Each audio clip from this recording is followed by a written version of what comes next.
ദിലീഷ് പോത്തൻ നമുക്കറിയാം, minimum guarantee ഉള്ള മലയാളത്തിലെ സംവിധായകൻ. വ്യത്യസ്തമായ സിനിമ ഒരുപാട് സിനിമകൾ ചെയ്യാറില്ല. ചെയ്യുന്ന സിനിമകളെല്ലാം കിട്ടുന്ന സിനിമയാണ്. അത് ക്ലാസ് ആണെങ്കിലും അത് മാസ് പോലെ ഓടുന്ന സിനിമകൾ. നമുക്ക് തൊണ്ടിമൂലും, ദൃക്സാക്ഷിയും, മഹേഷിന്റെ പ്രതികാരം, ജോജി OTT വന്നതാണ്. ഇതെല്ലാം ഗംഭീര സിനിമകളാണ്. എക്കാലത്തെയും ക്ലാസിക്കുകൾ എന്നൊക്കെ പറയുന്ന പത്മരാജൻ ഭരതനായിട്ടൊന്നും കമ്പയർ ചെയ്യാൻ പറ്റത്തില്ലെങ്കിലും ഈ കാലത്ത് ഇങ്ങനെയുള്ള സിനിമകൾ ചെയ്യുന്നവർ, കൺസിസ്റ്റന്റ് ആയിട്ട് നല്ല സിനിമകൾ ചെയ്യുന്ന, ഒരുപാട് ചെയ്യാതെ റെയറായിട്ട് സിനിമ ചെയ്യുന്നവരാണ്. പ്രത്യേകിച്ചും ദിലീഷ് പോത്തൻ, ശ്യാം പുഷ്കർ ടീം ഒന്നിക്കുമ്പം ഇതൊരു മാജിക് ഫ്രെയിമാണ്, മാജിക് കോമ്പിനേഷനാണ്.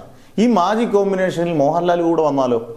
അതാണ് 2026 സംഭവിക്കുന്നത്. മോഹൻലാലിന്റെ ഏറ്റവും പ്രധാനപ്പെട്ട പ്രൊജക്റ്റായിട്ട് മാറുകയാണ്. 2026 പകുതിയോടുകൂടി തുടങ്ങുമെന്നാണ്. ഒരു ആക്ഷൻ, ഫാന്റസി, ഹ്യൂമർ മൂഡിലുള്ള ഒരു പടമാണെന്നാണ് പറയുന്നത്. എന്തായാലും മോഹൻലാലിന്റെ അഭിനയ പ്രാധാന്യവും മോഹൻലാലിനെ ആൾക്കാർ എങ്ങനെയൊക്കെ ഇഷ്ടപ്പെടുന്നു എന്നുള്ളതും ഒക്കെ റെഡിയാക്കിയായിരിക്കും ദിലീഷ് പോത്തനും ശ്യാം പുഷ്കറൂടെ ഇത് റെഡിയാക്കി കൊണ്ടുവരുന്നത്. ഇതിൽ മോഹൻലാലിന്റെ ഒരു വ്യത്യസ്തമായ ഒരു കഥാപാത്രവും കാണാം. അടിപൊളി ഒരു സിനിമ ആയിരിക്കട്ടെ എന്ന് നമുക്ക് ആശംസിക്കാം. 2026 മോഹൻലാലിന്റെ ഒരു സൂപ്പർ ഡ്യൂപ്പർ വർഷമായിരിക്കട്ടെ.